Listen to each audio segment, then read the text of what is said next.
எப்படி தெரியுமா வரும்? எடுத்துக்கொள்ளுங்க. தேவனுக்கு புத்திரி. இதை சொல்லி நான் இந்த ஜெபத்தை நிறைவு செய்யறேன். யார் தேவனுக்கு புத்திரி, யார் தேவனுக்கு புத்திரன் என்ற அடையாளம் எப்படி வரும் தெரியுமா? 5 காரியங்கள் செய்தால் வரும். சாரி, 5 காரியங்கள். என்ன அந்த 5 காரியங்கள்? ஒன்னொன்னா சொல்லட்டுமா?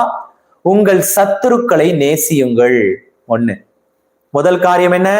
தேவனுக்கு புத்திரியா புத்திரனா இருக்கணுமா, பிள்ளையா இருக்கணுமா? முதல்ல உன்னுடைய சத்துருவை நேசியுங்கள். அவ என்ன செஞ்சிருந்தாலும், நான் சொல்லிட்டு இருக்கேன், அவன் என்ன செஞ்ச, உங்களுடைய சத்துருவை நேசியுங்கள்.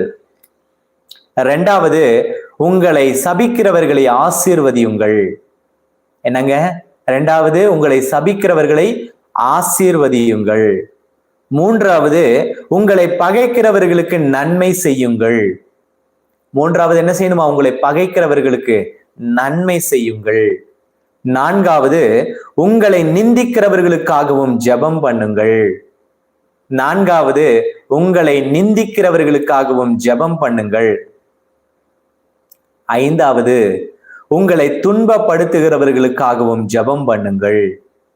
5வது, உங்களை துன்பப்படுத்துகிறதுக்காகவும் ஜெபம் பண்ணுங்கள். இந்த 5 காரியங்களை செய்கிறவர்கள் தேவனுக்கு புத்திரன், புத்திரி என்று சொல்லி மத்தேயு எழுதின